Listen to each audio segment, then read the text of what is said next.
2 সাপ্তাহিক weekly AI পডকাস্টের দ্বিতীয় পর্বে স্বাগতম। আজকের এই সেশনটিতে আমরা বেশ কিছু কমন কোয়েশ্চেনের অ্যান্সার দেওয়ার চেষ্টা করব, যেটা মূলত আমাদের হায়ার স্টাডি অ্যাসপাইরেন্টস যারা আছেন তাদের কাজে আসবে। বিশেষ করে বর্তমানে যারা রিসার্চের কাজ করছেন এবং প্ল্যান করছেন ইউএসএ বা অস্ট্রেলিয়া বা অন্য কোনো দেশে মাস্টার্স বা পিএইচডি করবেন, তো আজকের ভিডিওটি তাদেরকে অনেক বেশি হেল্প করবে। চলুন দেরি না করে আমরা সরাসরি আমাদের টপিকে চলে যাই। তো আহ, প্রথমে একটু প্রথমেই একটু বলে রাখি, আমি সাকিব হোসেন, কো-ফাউন্ডার এবং সিইও অফ নিউরনট্রি এআই। তো আমি আমার সম্পর্কে বেশি কথা না বলে সরাসরি আমাদের টপিকে চলে যাচ্ছি। তো বাংলাদেশে বর্তমানে বেশ কিছু কমন কোশ্চেন সবসময় পেয়ে থাকি। যেমন ধরেন, স্টুডেন্টরা প্রায় অনেক সময় বলে থাকে যে আমার 10টা 20টা বা 50টা পাবলিকেশন আছে, কিন্তু এরপরেও আমি ফুল ফান্ড স্কলারশিপ ম্যানেজ করতে পারছি না। তারপর অনেক সময় দেখা যায় যে অনেক রিসার্চার যারা থাকে আমাদের দেশে, 500 1000 2000 বা 5000 পর্যন্ত থাকে, কিন্তু এত এত সাইটেশন থাকার পরেও কিন্তু একটা সিঙ্গেল মাস্টার্স বা পিএইচডির অফার তারা অর্জন করতে অনেক সময় প্রবলেম ফেস করে। তারপর ধরেন অনেকে আছে যে আমরা 50টা 100টা বা 300 400 বা এমনটা শোনা যায় যে অনেকে 1000 বা 1500 ইমেলও সেন্ড করে, কিন্তু এত এত ইমেল সেন্ড করার পরেও প্রফেসরদের কাছ থেকে কিন্তু সেই কাঙ্ক্ষিত রেসপন্স আসে না, যেটাকে আমরা বলি পজিটিভ রেসপন্স। তো আমরা চেষ্টা করব যে এই ধরনের সিচুয়েশন কেন হয়, কাদের ক্ষেত্রে হয় এবং আমরা এটাকে কিভাবে অ্যাভয়েড করতে পারি। তো প্রথমে একটু বলে নেই যে উম, এই ধরনের প্রবলেম মূলত কাদের ক্ষেত্রে দেখা যায়। আমাদের বাংলাদেশে সাধারণত বিভিন্ন যে রিসার্চ ল্যাবগুলো থাকে বা ফ্যাসিলিটি থাকে, এখানে মানুষ সাধারণত দুইভাবে রিসার্চ করে থাকে। একটা হচ্ছে, যেমন ধরেন আপনি কোনো একটা ইউনিভার্সিটিতে ব্যাচেলর শেষ করে, ভালো মাস্টার শেষ করে হয়তো লেকচারার হিসেবে ঢুকছেন বা ইউনিভার্সিটি ফ্যাকাল্টি হিসেবে ঢুকছেন। তো বাংলাদেশের একটা ক্রাইটেরিয়া হচ্ছে, আপনি যত বেশি আম, বিভিন্ন জার্নালে পেপার পাবলিশ করতে পারবেন, সেই ক্ষেত্রে আপনি হয়তো একটা প্রমোশন পাবেন বা আপনার কোর্স ওয়েভার থাকতে পারে বা অন্যান্য অনেক বেনিফিট থাকতে পারে। তো এরকম নতুন যারা জয়েন করে ফ্যাকাল্টি হিসেবে, অনেকেই আছেন যে তাদের মেইন টার্গেটই থাকে যে যত পারো বেশি করে পেপার দাও। তো তাদের বিভিন্ন থিসিস স্টুডেন্ট বা অন্যান্য এক্সটার্নাল স্টুডেন্টদেরকে ইউটিলাইজ করে তারা এই ধরনের পেপার বের করে থাকেন। রিসার্চ আরেকভাবে হয়ে থাকে। তারপর অনেক স্টুডেন্ট দেখা যায় যে হায়ার স্টাডিতে হয়তোবা আহ, কোথাও গিয়েছে, ধরেন ইউএসএ বা অস্ট্রেলিয়া। এখন তার রিসার্চের যে কাজ, সেই প্রেশার হয়তো সে সামলাতে পারছে না বা সে সেটা বুঝে না। তো সে কি করে, সে বাংলাদেশ থেকে বিভিন্ন এরকম স্টুডেন্ট যারা আছেন তাদেরকে রিক্রুট করেন, করে তাদেরকে দিয়ে নিজস্ব থিসিস বা নিজের কাজগুলা করিয়ে নেন। এবং আরও একভাবে রিসার্চ পাবলিকেশনের কাজগুলো আমরা করে থাকি। যেমন ধরেন, এটা একটু আনইথিক্যাল, প্রথমেই বলে রাখি। বাংলাদেশে কিছু ফেসবুকে গ্রুপ দেখবেন যেখানে আহ, দেখবেন সবাই অ্যানোনিমাস পোস্ট করে এবং সেখানে তারা বলে যে আমার একটা, আমি কো অথর হতে চাই এবং আমি এটার জন্য পে করতে চাই। তো এখন ধরেন অনেকে আছে যে টাকার বিনিময়ে কো অথরশিপ পেতে চায় এবং অনেকে আছে এটা সেলও করতে চায়। তো সেক্ষেত্রে আম, অনেকে হয়তো এইভাবে চিন্তা করে যে কিছু টাকার বিনিময়ে হয়তো 10,000 5,000 10,000 বা 15,000 টাকা দিয়ে আমি একটা অথরশিপ কিনতে পারলে এটা দিয়ে তো আমি হায়ার স্টাডিতে ফুল ফান্ড পেয়ে যাব, তো এটা একটা বিগ ডিল। তো এই চিন্তা থেকে অনেকে শুধুমাত্র টাকা দিয়ে অথরশিপ কিনে, কোনো কন্ট্রিবিউশন বা আন্ডারস্ট্যান্ডিং ছাড়া। ঠিক একইভাবে অনেকে আছে অথরশিপগুলো কিন্তু এইভাবে টাকার বিনিময়ে সেলও করে। তো যারা সেল করছেন বা যারা এইভাবে পারচেস করছেন অথরশিপ, এটা অবভিয়াসলি এর হিউজ নেগেটিভ সাইড আছে, যেটা হয়তোবা আমরা পরবর্তী কোনো একটা আলাদা পডকাস্টে শেয়ার করব। তো বাংলাদেশে রিসার্চ, আমি যেই 3টা পয়েন্ট উল্লেখ করলাম, নতুন ইউনিভার্সিটি ফ্যাকাল্টি হিসেবে জয়েন করলে তারা অনেক বেশি রিসার্চ পেপার বের করতে চান। তারপর হায়ার স্টাডিতে অলরেডি যারা চলে গিয়েছেন, তারা তাদের কাজকে এক্সেলারেট করার জন্য অনেক স্টুডেন্ট নিয়ে থাকেন, এইভাবেও রিসার্চটা হয়ে থাকে। আর যেটা বললাম যে আনইথিক্যাল ওয়েতে বিভিন্ন গ্রুপে অথরশিপ সিল করার মাধ্যমে রিসার্চের কাজগুলো হয়ে থাকে। তো এখন আমি বলি রুট কজগুলা কি। আমরা প্রিভিয়াসলি যে কোশ্চেনগুলো দেখে আসলাম, তো এটার মূল কারণগুলো কি সেটা নিয়ে আমরা একটু আলোচনা করব। তো আরেকটু বলে রাখি যে ধরেন যাদের টেন্ডেন্সি এরকম যে যত পারো পেপার বেশি পাবলিশ করো। তো সেক্ষেত্রে দেখা যায় কি তারা এইভাবে বিভিন্নভাবে ইথিক্যাল বা আনইথিক্যাল ওয়েতে হয়তো অনেক পাবলিকেশন করতে পারে, 10টা 20টা 50টা। তারপর এটার জন্য হয়তো তারা অনেক ভালো সাইটেশনও পেয়ে থাকে। আর দেখবেন অনেক হায়ার স্টাডি গ্রুপে আমরা যখন সাজেশন চাই তখন অনেকে বলবে যে যতবারও মেইল করো এটা তোমার অপরচুনিটি সবসময় বাড়িয়ে দিবে। কিন্তু এই যে টিপিক্যাল প্রসিডিউর সবাই যেমনটা বলে যে যত পারো পেপার পাবলিশ করো, 5টা বা 10টা, এটা তোমাকে আরও টপ র্যাঙ্ক ইউনিভার্সিটিতে নিয়ে যাবে, ভালো ইউনিভার্সিটিতে নিয়ে যাবে। তারপরে অনেকে বলবে সাইটেশন যত ভালো ততই ভালো তত বেশি তোমার জন্য ভালো, মেইল করা যতটা পারা যায় ততই ভালো। আসলে এই যে টিপিক্যাল প্রসিডিউর আমাদের বাংলাদেশে আছে, আমরা এখান থেকে বের হতে চাই। তো কেমন হয় যদি সাপোজ আমার একটা বা দুইটা পাবলিকেশন থাকে, বা ধরুন আমাদের কোনো পাবলিকেশনই নাই, জাস্ট হয়তো আমরা একটা দুইটা পেপার রেডি করব, আমাদের হয়তো we don't care about citations, আমাদের কোনো সাইটেশন নাই, আমরা মাত্র 5টা 10টা বা লিমিটেড, বড় জোর 15 বা 20টা ইমেল করতে চাই। আমরা যদি এইভাবে খুব লিমিটেড টাইমের মধ্যে এবং লিমিটেডভাবে আমাদের সময়টাকে ইউটিলাইজ করে যদি টপ র্যাঙ্কড ইউনিভার্সিটি থেকে মাস্টার্স বা পিএইচডি পেয়ে যায়, এটা কি বেটার নয় রাদার দ্যান হ্যাভিং 10 20 বা 15 পাবলিকেশন বা 500 1000 সাইটেশনের পেছনে দৌড়ানো থেকে? তো আজকের মিটিংয়ে আমরা আসলে এটাই অ্যান্সার দেওয়ার চেষ্টা করব। তো একটু কথা বলি যে আমাদের বাংলাদেশে মেইন প্রবলেমটা কি, মেইন প্রবলেম কি এই যে কোশ্চেনের, এই কোশ্চেনগুলোর মেইন প্রবলেমটা কি? তো এই মেইন প্রবলেম হচ্ছে একটা হচ্ছে মাল্টি ডোমেইন রিসার্চ। তো সাপোজ খুব আমি সংক্ষেপে বলার চেষ্টা করছি, আপনারা এখান থেকে বুঝে নেবেন। তো একটা বড় মেইন প্রবলেম হচ্ছে মাল্টি ডোমেইন রিসার্চ।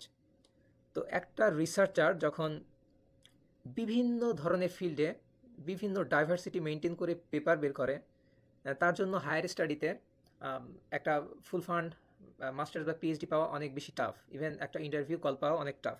এর আসলে কারণটা কি, যে বাইরের ইউনিভার্সিটিতে সাধারণত বিভিন্ন ল্যাব বা প্রফেসরদের একটা স্পেসিফিক ফোকাস থাকে। যেমন ধরেন কোনো ল্যাব হয়তো তাদের মেইন ফোকাস এলএলএম নিয়ে কাজ করে, আবার অনেক ল্যাব শুধুমাত্র রোবোটিক্স নিয়ে কাজ করে, অনেক ল্যাব শুধুমাত্র বায়োইনফরমেটিক্স নিয়ে কাজ করে, অনেক ল্যাব শুধুমাত্র ভিশন ফিল্ড বা জেনারেটিভ এআই নিয়ে কাজ করে।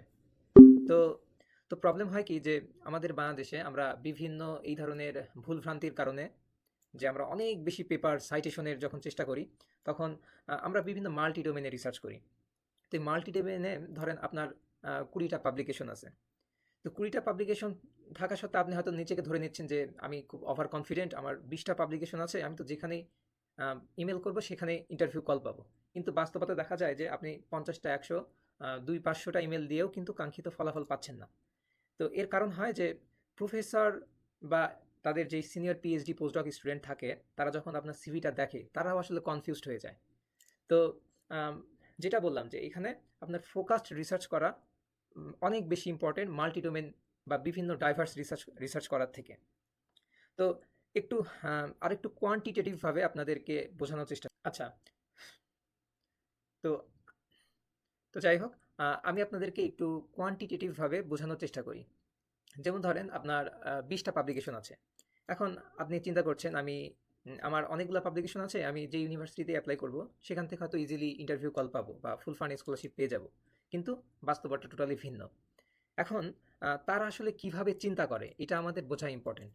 তো সাপোজ আপনার 20টা পাবলিকেশন আছে, এখানে আপনি কি করছেন, যে ধরেন আপনি কখনো সাপোজ এলএসটিএম বা এই টাইপের মডেল নিয়ে কাজ করছেন, কখনো হয়তো সিএনএন মডেল নিয়ে কাজ করছেন, কখনো আপনি কাজ করছেন ধরে নিচ্ছি বিভিন্ন প্রেডিকশন নিয়ে, বিভিন্ন traditional machine learning algorithm, suppose ধরেন ডিসিশন ট্রি বা এসভিএম এই টাইপের যেই অ্যালগোরিদমগুলো আছে এগুলো নিয়ে হয়তো কখনো কাজ করছেন।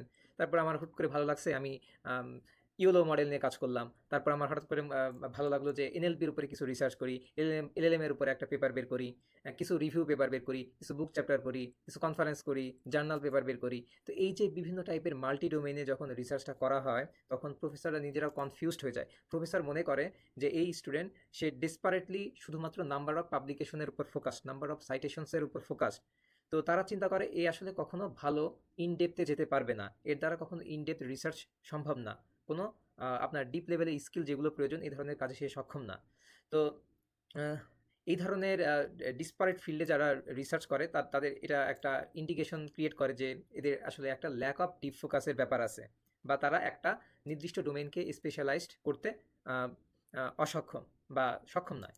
তো আহ, তো প্রফেসররা সাধারণত এইভাবেই কিন্তু চিন্তা করে থাকে আমরা যখন এই মাল্টি ডোমেনের রিসার্চগুলো করে থাকি। তো সাপোজ ধরেন আপনার ল্যাব কাজ করে ধরে নিচ্ছি এলএলএম নিয়ে। এখন আপনার 20টা পেপারের মধ্যে হয়তোবা আপনি একটা পেপার এলএলএম নিয়ে কাজ করছেন, বাকি 19টা পেপার বিভিন্ন ডাইভার্স ডোমেনের উপরে করা। তো আম, আপনি যখন তাকে ইমেল দিচ্ছেন, সেই প্রফেসর আপনার সিভি পড়ে দেখলো 20টা পেপারের মধ্যে একটা পেপার হয়তো তার সাথে রেলিভেন্ট বা তার ল্যাবের সাথে সামঞ্জস্যপূর্ণ। তো সে কিন্তু আপনাকে ভ্যালু দিচ্ছে ওই একটা পেপার হিসাবে। তো অন্য আরেকটা স্টুডেন্ট যার হয়তো টোটাল 3টা পেপার, এখন সে কি করছে, সে 3টা পেপারই এলএলএম নিয়ে কাজ করছে। এখন এলএলএম নিয়ে এলএলএম নিয়ে কাজ করার জন্য সে কিন্তু সেই প্রফেসর কিন্তু তাকেই বেশি ভ্যালু দিবে যার অনলি 3টা পেপার আছে বাট 3টাই এলএলএম এর উপরে। কারণ সে মনে করবে যে এলএলএম এর উপরে ডিপ লেভেল ফোকাসড আছে, এলএলএম এর উপরে সে হয়তো তার রিসার্চটাকে আরও অ্যাডভান্স লেভেলে নিয়ে যেতে চায়, এবং সে মেইন কথা হচ্ছে সে ডিপ ফোকাস দিতে সক্ষম, সে তার একটা স্পেশালাইজড ফিল্ড আছে। তো প্রত্যেক প্রফেসররাই আপনার হাই র্যাঙ্ক ইউনিভার্সিটিতে এই ধরনের স্পেশালাইজড টপিকের উপরে স্টুডেন্ট খোঁজে। তো দেখা যাচ্ছে আপনার 20টা পেপার থাকা সত্ত্বেও আপনি হয়তো ভ্যালু পাচ্ছেন একটা পেপারের। আর যার টোটাল 3টাই পেপার আছে, 3টাই একটা সেম টপিকের উপরে, প্রফেসরের দৃষ্টিতে বা তার ল্যাবের দৃষ্টিতে কিন্তু ওই মাত্র 3টা পেপার যে ব্যক্তি আছেন তাকেই কিন্তু তারা বেশি ভ্যালু অ্যাড করবে। সো এই বিষয়টা কিন্তু খুবই ইম্পর্টেন্ট, যেটা আমরা অনেকে না বুঝে অযথা বিভিন্ন ইমেল করি, ইমেল করে আমাদের জাস্ট টাইম ওয়েস্ট করি। 500 ইমেল, 1000 ইমেল, 1500 ইমেল, 2000 ইমেল, মানে কোনো মিনিংই নাই। তো আরেকটা কথা বলি যে রিডান্ডেন্ট ওয়ার্ক। তো যেটা বলছিলাম যে আমরা আমাদের বাংলাদেশে বিভিন্ন প্রবলেমের কারণে আমরা যখন নাম্বার অফ সাইটেশন পাবলিকেশনের উপরে অনেক বেশি ফোকাস থাকি, তখন আমরা বিভিন্ন টাইপের রিডান্ডেন্ট ওয়ার্ক করি। এখন রিডান্ডেন্ট ওয়ার্ক বলতে কি, ধরেন আপনি ইমেজ ক্লাসিফিকেশন করলেন। এখন ইমেজ ক্লাসিফিকেশনে আপনি হয়তো যে বিভিন্ন টাইপের মডেল ব্যবহার করলেন, ধরে নিচ্ছি VGG16, রেজনেট, ডেন্সনেট, বিভিন্ন রকম। তো এই মডেলগুলা কি করছেন যে কোনো মতে বা খুব হালকা পাতলা মডিফাই করে আপনি হয়তো সাপোজ ধরেন ব্রেস্ট ক্যান্সার ক্লাসিফিকেশনের কাজ করলেন, বা লিপ ক্লাসিফিকেশনের কাজ করলেন, ক্রপ ক্লাসিফিকেশনের কাজ করলেন, ম্যালেরিয়া ক্লাসিফিকেশনের কাজ করলেন। সো আপনি একই মডেল জাস্ট একটু মিনিমাল চেঞ্জ করে করে বিভিন্ন ধরনের ডেটা সেট অ্যাপ্লাই করে আপনি একের পর পেপার বের করে যাচ্ছেন। আপনার পেপারগুলো হয়তো অনেক ভালো ভালো জার্নালে পাবলিশ হয়ে যাচ্ছে। আপনি মনে করছেন আমার এখন 5টা 7টা পেপার হয়ে গেছে, আমি তো ওভার কোয়ালিফাইড। সো এই যে ওভার কনফিডেন্স, এটাই কিন্তু আপনাকে ডিস্ট্রয় করে। তো আপনি যখন একটা ইউনিভার্সিটিতে যখন মেইল করছেন, আম, সেক্ষেত্রে সেক্ষেত্রে তারা যখন আপনার এই 5 বা 7টা পেপার দেখছে, তারা কিন্তু এটাকে জাস্ট আপনাকে গার্বেজ রিসার্চার হিসেবেই কাউন্ট করবে, বা বড়জোর আপনার এই টোটাল 5-7টা পাবলিকেশনকে হয়তো একটা পাবলিকেশন হিসেবে কাউন্ট করবে। তারা ধরে নিচ্ছে হ্যাঁ, আপনি সিএনএন মডেল নিয়ে আপনি অনেক কাজ করছেন, সিএনএন মডেলের জন্য আপনি ইটস ওকে, ঠিক আছে। বাট আপনি এই যে জাস্ট ডেটা সেট চেঞ্জ করে করে বিভিন্ন টাইপের কাজ করছেন, এইটা কিন্তু প্রফেসরদের মধ্যে একটা নেগেটিভ ফিল তৈরি করে যে আপনি আপনার ইন্টেনশনটা আসলে ভালো না। তো আপনার বিশেষ করে টপ র্যাঙ্ক ইউনিভার্সিটিতে তারা সব থেকে বেশি প্রায়োরিটি যেখানে দিয়ে থাকে যে রিসার্চ অ্যাটিটিউডটা কী, এ কি আসলে ডিপ লেভেলে ফোকাস করতে সক্ষম, বা সে আসলে কি একজন ভালো রিসার্চার হতে চায়, নাকি জাস্ট নাম্বার অফ সাইটেশন বা পাবলিকেশনের পেছনে ঘুরতে চায়। তো টপ র্যাঙ্ক ইউনিভার্সিটিতে প্রফেসররা এইভাবে সংজ্ঞা দিয়ে থাকে যে রিসার্চার আসলে 2 রকম হয়। একটা রিসার্চার আছে যে তারা শুধুমাত্র নাম্বার অফ পাবলিকেশন এবং সাইটেশনের পেছনে ঘুরে। তো তারা আসলে কখনো ভালো রিসার্চার হতে পারে না। তারা হয়তো একটা অ্যাভারেজ ডিগ্রি অর্জন করে কোনো একটা ইউনিভার্সিটিতে জয়েন করে অ্যাভারেজ লাইফ সে লিড করবে। আর আরেক টাইপের রিসার্চার থাকে যারা আসলে চিন্তা করে এইভাবে যে I don't care about number of publication, I don't care about number of citations. আমি খুব টপ কনফারেন্সে হয়তো 2 বা 3টা বা 4-5টা কাজ করব আমার লাইফে, এবং এটা দিয়েই আমি ইভেন বিগ টেক কোম্পানিগুলো যেমন গুগল, মেটা, তো এই ধরনের জায়গাগুলোতে আমি জব পাবো এবং আমি টপ ইউনিভার্সিটির প্রফেসর হব। তো তাদের চিন্তা থাকে যে সোসাইটাল ইম্প্যাক্ট, তারা চিন্তা করে যে আমার এই একটা রিসার্চ পেপার বা 2টা রিসার্চ পেপার, এটা দিয়ে কিভাবে $1,000,000 বা $1,000,000,000 একটা স্টার্ট আপ তৈরি করা যায়, বা এটা দিয়ে একটা সোসাইটাল ইম্প্যাক্ট তৈরি করা যায়, সমাজের একটা প্রবলেম সলভ করা যায়। তো তারা আসলে ট্রু রিসার্চার। তো টপ ইউনিভার্সিটিগুলোতে প্রফেসররা কিন্তু এই বিষয়গুলো খুব ভালো করে জানেন। সো তাদের কাছে যদি মনে হয় আপনার research attitude, number of publication, সাইটেশনসের দিকে আপনার 50টা 100টা বা 100টা পাবলিকেশন থাকলেও কিন্তু আপনি স্ক্রিনিং যখন তারা আপনার জেনারেলভাবে সব সিভিগুলা দেখে, তখনই কিন্তু আপনি বাদ হয়ে যাচ্ছেন জাস্ট আপনার রিসার্চ অ্যাটিটিউডের জন্য।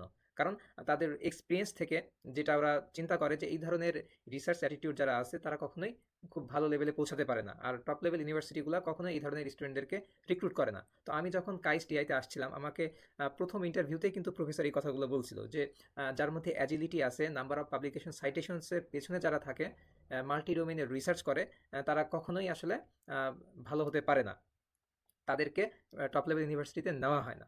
তো আমি কিন্তু কাইস্ট এআইতে আসছি প্রায় ১.৫ বছর পরে, যখন ইন্টারভিউ দিয়েছি তার ১.৫ বছর পরে, এবং আমাকে ইন্টারভিউতে প্রথম দিনই বলে দিয়েছিল যে you have to change your research attitude. So তো আমরা আসলে যখন বাংলাদেশে রিসার্চ করি, আমাদের পর্যাপ্ত জ্ঞানের অভাবে কিন্তু আমরা প্রায় এই ধরনের প্রবলেমগুলো করে থাকি, মাল্টি ডোমেইনে রিসার্চ করা, অনেক বেশি পাবলিকেশনস করা, সামটাইমস রিডান্ডেন্ট কাজগুলো করা। সো এইখান থেকে কিন্তু আমাদের সচেতন হতে হবে। এটা খুবই পাওয়ারফুল এবং খুব ইম্পর্টেন্ট একটা টপিক। আচ্ছা, আরেকটা কথা বলি যে ব্যাকডেটেড টপিক। এখন আমরা যেটা বললাম যে আমাদের বাংলাদেশে যখন বিভিন্ন কারণে আমরা ফোকাস করি যে আমাদের অনেক বেশি পাবলিকেশন দরকার, তখন আমরা অনেক সময় যে ব্যাকডেটেড টপিকগুলো নিয়ে কাজ করি, যেগুলো অলরেডি অনেক পাবলিশড ক্যাগলে বা হাগিং ফেস বিভিন্ন জায়গাতে খুব ইজিলি পাওয়া যায়। সো সেই জায়গাগুলোতে আমরা মডেল, সেখান থেকে মডেল নিয়ে আমরা আমাদের রিসার্চে ইউজ করি, বা ইউটিউব থেকে একটা টিউটোরিয়াল দেখে সেখান থেকে আমরা রিসার্চ পেপার বের করার চেষ্টা করি।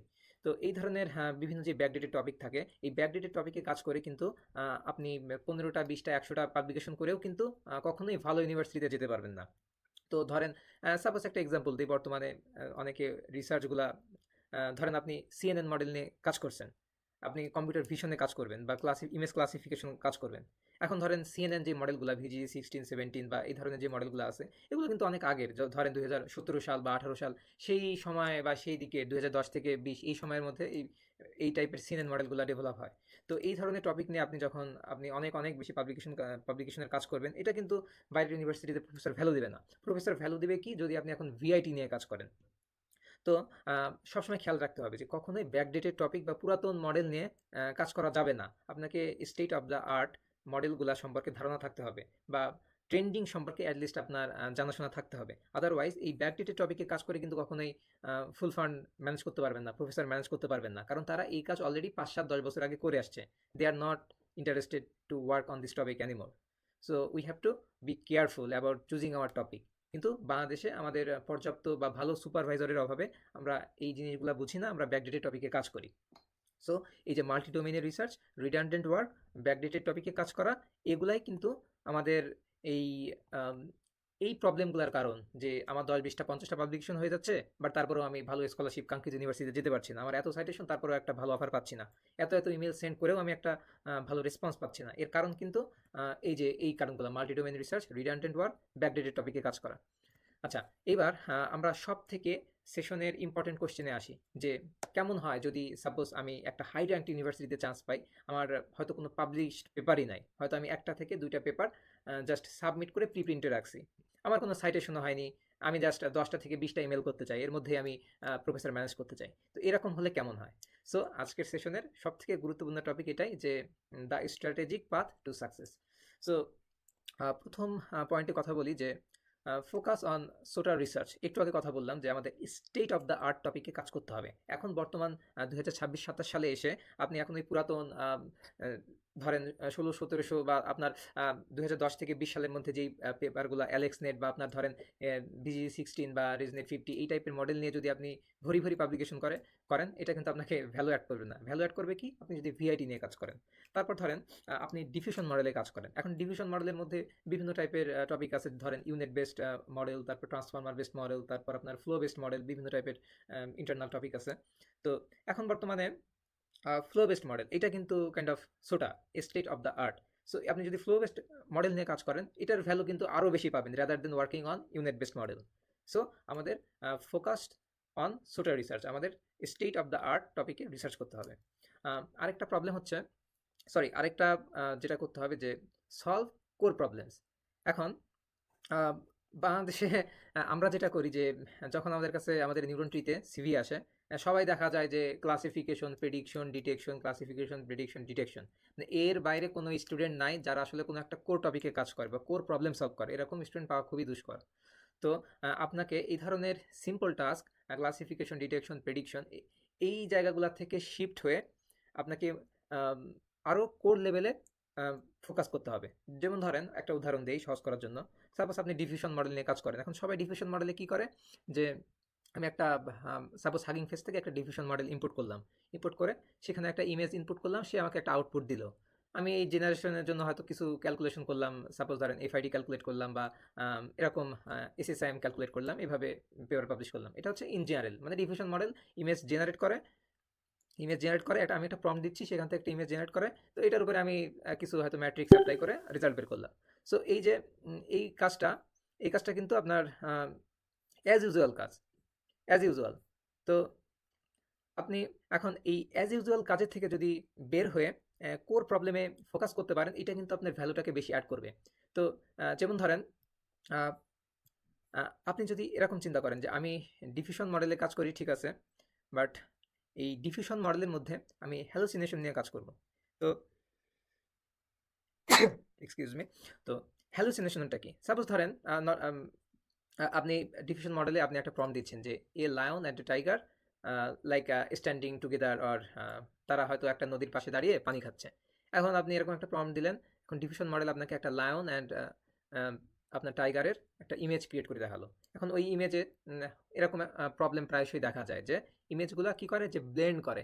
মানে আপনি যেই টাইগারের ইমেজটা ক্রিয়েট হলো আপনার ইমেজে, সেই টাইগারের কিছু ফিচার, যেমন ধরেন এই যে গায়ের ডোরাকাটা দাগ, এটা সিংহর গায়ে চলে গেল, বা সিংহের যেই মাথার যে চুলটা থাকে, এই চুলটা টাইগারের মধ্যে ব্লেন্ড হয়ে গেল। সো এই যে ব্লেন্ডিংটা, এটা কিন্তু একটা প্রবলেম। সো এই ধরনের কোর প্রবলেম আমি কিভাবে সলভ করতে পারি, এই পেপারগুলো কিন্তু বেশি valuable rather than simple classification, detection, prediction, generation.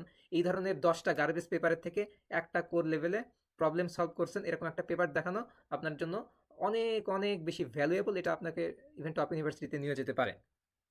তো যেটা বললাম যে আমাদের এই স্টেট অফ দ্য আর্ট টপিকে রিসার্চ করতে হবে, আমাদের কোর প্রবলেম সলভ করতে হবে, এবং আমাদের ইনশিওর করতে হবে হাই রেলিভেন্সি। এখন এইটা কি? এইটা আসলে one of the most important একটা টপিক আপনি যখন প্রফেসরদের ইমেল করবেন। সাপোজ আপনার প্রফেসর কাজ করেন ধরে নিচ্ছি ডিফিউশন মডেল নিয়ে। তো আপনার হয়তো এখন 20টা 50টা 100টা পেপার আছে। এখন আপনি কি করলেন যে উম, আপনার এই হয়তো 50টা পেপার এলএলএম এর উপরে পেপার আছে, আপনার হয়তো বিভিন্ন ট্রেডিশনাল মেশিন লার্নিং অ্যালগোরিদম, এসভিএম, তারপর ডিসিশন ট্রি, এই টাইপের মডেল নিয়ে কাজ করছেন। তারপর হয়তো বিভিন্ন টাইপের হয়তো টাইম সিরিজ নিয়ে কাজ করছেন, বিভিন্ন টাইপের প্রবলেম নিয়ে আপনি কাজ করছেন। তো এখন ব্যাপারটা হলো কি, আপনি যখন এই 50টা পেপার দিচ্ছেন, এর মধ্যে দেখা গেল যে এর মধ্যে ডিফিউশনের উপরে আপনার হয়তো কোনো পেপারই নাই, বা ধরে নিচ্ছি হয়তো বড় জোরে 1টা 2টা পেপার আছে। তো আপনার এই যে 50টা পেপার বা পাবলিকেশন আছে, এর মধ্যে মাত্র 1টা বা 2টা পেপারই তার সাথে রেলিভেন্ট, সেই প্রফেসরের ল্যাবের সাথে, ইন্টারেস্টের সাথে রেলিভেন্ট। সে কিন্তু আপনাকে 50টা পেপারের ভ্যালু কখনো দিবে না। সে আপনাকে এইভাবে চিন্তা করবে যে আম, আপনার জাস্ট 1টা বা 2টা পেপার আছে, ঠিক আছে, সেই হিসেবে হয়তো আপনার কিছুটা নলেজ আছে, তো আপনাকে কিন্তু সেই হিসেবে কাউন্ট করবে। তবে ম্যাক্সিমামই আপনাকে আসলে টোটালি অ্যাভয়েডই করবে, কারণ আপনি ওই যে যেটা প্রথমে আলোচনা করলাম যে আপনি কোনো স্পেশালাইজ টপিকে ফোকাস না, আপনি হচ্ছে রিডান্ডেন্ট রিসার্চ করেন, আপনি মাল্টি ডোমেনে রিসার্চ করেন, আপনার রিসার্চ অ্যাটিটিউড খারাপ। সো এই বিষয়টা খুবই ইম্পর্টেন্ট যে আমরা এই যে 500, 1000 বা 1500 ইমেল দেওয়া থেকে আমরা স্পেশালাইজ টপিকে 1 বা 2টা পেপারই কিন্তু মোর দ্যান এনাফ আপনার top level university, mid rank university, high rank ইউনিভার্সিটিতে যাওয়ার জন্য। So relevancy is the most important thing. Relevancy দুইভাবে হতে পারে, একটা হচ্ছে পেপার থেকে, আর একটা হচ্ছে প্রজেক্ট থেকে। সো আপনাকে হায়ার স্টাডিতে আমরা যখন ইমেল করার চেষ্টা করবো কোনো প্রফেসরদেরকে, আমরা 2টা জিনিস চেক করবো। তাদের ওয়েবসাইট থেকে দেখবো যে তাদের রিসেন্ট পেপার, লাস্ট 1 বছরের পেপারগুলো কী কী, এবং দেখবো যে তার ওয়েবসাইটে কী কী ধরনের প্রজেক্টে সে কাজ করে বা কোন প্রজেক্টগুলো অনগোয়িং আছে। তো তার প্রজেক্ট বা রিসার্চের সাথে যদি অ্যালাইন করে আমার কোনো টপিক বা আমার কোনো পাবলিশড পেপার, আমি শুধুমাত্র ইমেলে সেই পেপারগুলোই ফোকাস করব। তো সেই ক্ষেত্রে প্রফেসর যখন ইমেলটা দেখে, শুধু প্রফেসর না, যে কেউই যখন ইমেলটা দেখে, সে কিন্তু মাত্র প্রথমে জাস্ট স্ক্রিনিং করে আপনাকে বড় জোর 10 সেকেন্ড দেখে, ম্যাক্সিমাম 10 সেকেন্ড দেখে সিদ্ধান্ত নিয়ে ফেলে যেটা আমি ডিসকার্ড করবো নাকি আমি সিভিতে ক্লিক করে ঢুকবো। তো আপনার যখন দেখবে যে আপনি যখন এরকম রেলিভেন্ট পয়েন্ট করে উল্লেখ করে দেবেন যে আপনার প্রজেক্ট বা রিসার্চ পেপারের সাথে আমার নিচের এই পেপারগুলা অ্যালাইন করে, এইভাবে অ্যালাইন করে। সো সেক্ষেত্রে কিন্তু সে আপনার ইমেল দেখার সাথে সাথে কিন্তু সে আপনার সিভি চেক করবে। তো আপনার কাজ যদি সত্যি পাবলিশ হয়ে থাকে, সেটা চেক করে কনফার্ম হলে আপনাকে ইন্টারভিউতে কল করবে। তো এটা হচ্ছে খুব সিম্পল প্রসিডিউর। তো হ্যাঁ, এইভাবে কাজ করবেন, দেখবেন আপনি 5টা বা 10টা ইমেল করলে এখান থেকে কিন্তু আপনি রেসপন্স পেতে থাকবেন। কিন্তু আপনি যদি এটা ফলো না করে, যদি জাস্ট এই ট্রেডিশনাল কথা শুনে এরকম চিন্তা করেন যে যত পারো ইমেল করতে থাকো, এইভাবে করে কিন্তু আপনি 500, 1000, 1500 ইমেল দিয়েও কিন্তু কোনো রেসপন্স পাবেন না। আপনার বছরের পর বছর নষ্ট হয়ে যাবে, তারপরেও কিন্তু কোনো আপনার সুযোগ তৈরি হবে না। সো এটা সব থেকে ওয়ান অফ দ্য ইম্পর্টেন্ট একটা ক্রাইটেরিয়া ইমেল করার ক্ষেত্রে, যে আপনার রেলিভেন্সি থাকতে হবে আইদার প্রজেক্টের সাথে বা পেপারের সাথে। আচ্ছা, আর লাস্ট আরেকটা পয়েন্টে কথা বলতে চাই, সেটা হলো মেইনটেইন পাবলিকেশন কোয়ালিটি। তো যেমন ধরেন এখন বর্তমানে এআইটা যেভাবে আগাচ্ছে, বা যে এআইটা যেভাবে বাইরে কান্ট্রিগুলো যদি দেখেন, ইউএসএ, কোরিয়া, তারপর জাপান বা চায়না, তো সেই হিসেবে আমরা কিন্তু বেশ খানিকটা পিছায় আছি। মানে আমাদের কিভাবে বা কতটুকু স্ট্যান্ডার্ড মেনটেন করা উচিত, আমরা এই বিষয়গুলো কিন্তু খুব একটা জানি না। তো আমাদের বাংলাদেশে সাধারণত আমরা জার্নালগুলোতে সাবমিট করি, বা দেখা যাচ্ছে লোকাল কনফারেন্সগুলোতে সাবমিট করি। আমি যারা এই লোকাল কনফারেন্সগুলোতে বারবার পেপার সাবমিট করেন, আমি তাদেরকে মোটামুটি ইনশিওর হয়ে বলতে পারি, আমি বিভিন্ন প্রফেসরদের সাথে যেহেতু আমার কানেকশন আছেন, তাদের সরাসরি কথাটাকে আমি আপনাদেরকে বলছি। আপনার এখানে যদি 20টা, 30টা, 40টা, 50টা, 60টা পেপার থাকে, they count it as garbage papers, মানে তারা এটাকে গার্বেজ পেপার হিসেবে কাউন্ট করে। কারণ বাংলাদেশে যে কনফারেন্সগুলো হয়ে থাকে, এগুলো সবই খুব আনর্যাঙ্ক, সবই একেবারে আনর্যাঙ্ক কনফারেন্স। এগুলো দিয়ে আসলে কোনো অ্যাকচুয়ালি ভ্যালু অ্যাড করবেন আপনার প্রোফাইলে। সো আপনাকে অ্যাটলিস্ট ইন্টারন্যাশনাল লেভেলে কনফারেন্সে পাবলিশ করার চেষ্টা করতে হবে। তো আমি একটু শর্ট করে বলি যে আমি যদি একটু র্যাঙ্ক করার চেষ্টা করি, তাহলে কনফারেন্স মানে আমাদের প্রায়োরিটি কেমন হওয়া উচিত। সো আপনার বাইরের ইউনিভার্সিটি, ইউএসএ বা কোরিয়া বা জাপান, সো স্ট্যান্ডার্ড লেভেলে ওরা সব থেকে হাইয়েস্ট প্রায়োরিটি দিয়ে থাকে এস্টার কনফারেন্সকে। যেমন আমি আমার উদাহরণ দিতে পারি যে কাইস্টে এস্টার কনফারেন্স বলতে সিলেক্টিভ কয়েকটা কনফারেন্সই ধরা হয়। যেমন ধরেন সিবিপিআর, আইসিএমএল, আইসিএলআর, তারপর হচ্ছে ধরেন আইসিসিভি, তো এরকম আরও দু একটা যারা আছে, যেগুলো আছে, সেগুলোকে এরা এস্টার কনফারেন্স, সেগুলো এই ধরনের কনফারেন্সে তারা পেপারগুলো পাবলিশ করে থাকে, মেইন ট্র্যাকে অবশ্যই, নট ওয়ার্কশপ। তো এটা হচ্ছে তাদের highest one and only priority, তাদের কোনো সেকেন্ড প্রায়োরিটি নেই। তারা কখনো জার্নালে পাবলিশ করে না, কখনো ওয়ার্কশপে পেপার দিবে না, কখনো অন্য কোথাও কোনো পেপার দিবে না। They have no second option, they have only one option, which is A star conference. So আপনি এই ধরনের যদি একদম টপ লেভেল ইউনিভার্সিটিতে যেতে চান, লাইক এমআইটি, সিএমইউ, বা ইউনিভার্সিটি ইউসি বার্কেলে, এরকম ইউএসের যে ইউনিভার্সিটিগুলো আছে, কোরিয়া থেকে যেমন ধরেন যদি কাইস্ট বা এসএনইউ, তারপর ধরেন সিঙ্গাপুরের দিক থেকে নাস, এই টাইপের যে ইউনিভার্সিটিগুলো আছে, এরা আপনাদের এই কাজগুলোকেই ফোকাস করবে, বা তাদের যদি স্টুডেন্ট হতে পারেন লাকিলি, তারা শুধুমাত্র দেখবেন এইখানেই পাবলিকেশনের কাজ করবে। যদি আপনি কোর এআই ফিল্ডে ডিপার্টমেন্টে ঢুকতে পারেন, তো এটা হচ্ছে তাদের ফার্স্ট প্রায়োরিটি। এখন অনেকে এক্সেপশনালি দেখা যায় যে এখানে এই প্রফেসরগুলো যখন স্টার কনফারেন্সে কোনো বিশেষ কারণে পেপার দিতে পারে না, বা ব্যাপারটা এরকম হতে পারে যে আমার পেপারটা রেডি বাট ডেডলাইনটা নাই, বা আমার দ্রুত সাবমিট করা প্রয়োজন, সেক্ষেত্রে তারা সেকেন্ড প্রায়োরিটি হিসেবে আপনার আইটিবলি ট্রানজ্যাকশনের কিছু সিলেক্টিভ একটা বা দুইটা যে ট্রানজ্যাকশন আছে সেখানে পেপার দেয়। যেমন হচ্ছে আইটিবলি ট্রানজ্যাকশনের টিপামি বলে, টিপামি। সো এটাকে তারা খুব ভ্যালুয়েবল মনে করে আফটার স্টার কনফারেন্স। তারপরে আরও কিছু জার্নাল আছে, যেমন ধরেন nature machine intelligence, nature communication, এগুলোও খুবই হাই কোয়ালিটি জার্নাল, টপ আপনার জার্নাল লেভেলে খুব টপ কোয়ালিটি চিন্তা করা হয়। সো এগুলাতে পেপার পাবলিকেশনের জন্য তারাও কিন্তু এনকারেজ করে থাকে, যদি স্টার কনফারেন্স সম্ভব না হয়। তো এরপর হচ্ছে অ্যাটলিস্ট টপ ইউনিভার্সিটি যদি বাদ দেই, মিড র্যাঙ্ক ইউনিভার্সিটি যদি আসি, বা বাইরের লেভেলের যে প্রফেসররা যে ধরনের কাজ করে, তারা অ্যাটলিস্ট যেটা মেনটেন করতে বলবে সেটা হলো WOS ইন্ডেক্সড Q1 জার্নাল। এখন হয়তো আমার এই ভিডিও যারা দেখছেন অনেকে কোয়ার্টাইল সম্পর্কে জানেন, যে জার্নালের কোয়ালিটির উপরে ভিত্তি করে কিন্তু ক্যাটাগরিগুলো করা হয়ে থাকে, যে Q1, Q2, Q3 and like Q4 এরকম। তো WOS ইন্ডেক্সড এটা একটা ক্রাইটেরিয়া, যেখানে যে পেপারগুলো Q1 ক্যাটাগরির মধ্যে পড়ে, এগুলোকে মোটামুটি ভ্যালুয়েবল হিসেবে চিন্তা করা হয়। সো ইভেন নিউরনট্রিতে যারা আমাদের সাথে রিসার্চ করছেন, আমরা বলেই দিই প্রথমে যে আমাদের minimum target WOS indexed Q1 journal. So WOS indexed Q1 জার্নালে যদি আপনার একটা দুইটা পাবলিকেশন থাকে, সেটাও আপনার হায়ার স্টাডির ক্ষেত্রে ভ্যালুয়েবল হতে পারে। তবে আমি দেখেন এখানে ব্র্যাকেটে একটা জিনিস লিখে রাখছি, যে ইভেন নট ম্যান্ডেটরি। সো এটাও কিন্তু আসলে ম্যান্ডেটরি না, কারণ ব্যাপারটা কি, যে প্রফেসররা আসলে অন্ধ না যে আপনাকে কোয়ার্টাইল হিসেবে চিন্তা করেই আপনাকে ইউনিভার্সিটিতে রাখবে। আপনি যদি ভালো ইউনিভার্সিটিতে যেতে চান, প্রফেসরকে ইমেল করে ইন্টারভিউ দিয়ে যদি টিকতে চান, তারা কিন্তু আপনার কাজের কোয়ালিটিটার উপর ফোকাস করবে। তারা দেখবে না যে আপনাকে এইভাবে ওই অঙ্কের মতো র্যাঙ্ক করবে না, যে আপনার Q1 বা Q2 এর জন্য আপনি 10 পেলেন বা 8 পেলেন, এইভাবে ওরকম বেশিরভাগ ক্ষেত্রে করে থাকে না। ওরা আপনার এমনও হতে পারে যে সাপোজ আপনার WOS ইন্ডেক্সে Q2 জার্নাল হিসেবে আপনি একটা পেপার পাবলিশ করছেন, কিন্তু পেপার কোয়ালিটি খুব ড্যাম হাই। সো সেক্ষেত্রে আপনার এই কোয়ালিটি বা আপনার রেলিভেন্সির জন্য কিন্তু প্রফেসর আপনাকে নিয়ে নিতে পারে। তো এই জন্য বললাম যে even it's not a mandatory criteria. তো আমি যখন কাইস্টে আসছিলাম, তখন আমার কিন্তু অনেক WOS ইন্ডেক্স Q1 জার্নাল ছিল, তারপরে Q2 জার্নালও ছিল। তো যেই পেপারটাকে সব থেকে বেশি তারা লাইক করছিল এটা কিন্তু Q1 ক্যাটাগরি ছিল না ওই সময়, WS ইন্ডেক্সটা Q1 ক্যাটাগরি ছিল না, কিন্তু তারা ওই কাজটাকে ইউনিক মনে করছিল এবং তারা এইভাবেই চিন্তা করছিল যে এটা হয়তো একটা টপ কনফারেন্সের ক্যান্ডিডেটও হতে পারতো। সো আমার কন্টেন্টটা ভালো থাকায় তারা কিন্তু আমাকে ওই পেপারটাকে ভ্যালু দেয়। সো আমার এই যে হয়তো 15টার উপরে পাবলিকেশন ছিল তখন, তো এত পাবলিকেশন থাকা সত্ত্বেও আমার ওই একটা পেপারই কিন্তু তারা আমাকে ভ্যালু করছিল, কারণ ওইটা রেলিভেন্ট ছিল আর কন্টেন্টটা ইউনিক ছিল। তো যার কারণে আমি এখানে কিন্তু কাইস্ট এআইতে আসতে পারছি। সো যেটা বললাম যে মেইনটেইন পাবলিকেশন কোয়ালিটি। সো বাংলাদেশে যে লোকাল কনফারেন্সগুলো হয়ে থাকে এগুলোতে পেপার না দিয়ে এই ধরনের ক্রাইটেরিয়া ফলো করার চেষ্টা করেন, একটা বা দুইটা পেপারই more than enough. So overall যদি আমি অ্যান্সার দেওয়ার চেষ্টা করি যে is it possible to get a full fund offer from a high rank university without published papers keeping as preprints or citations and by sending only 10 to 20 emails?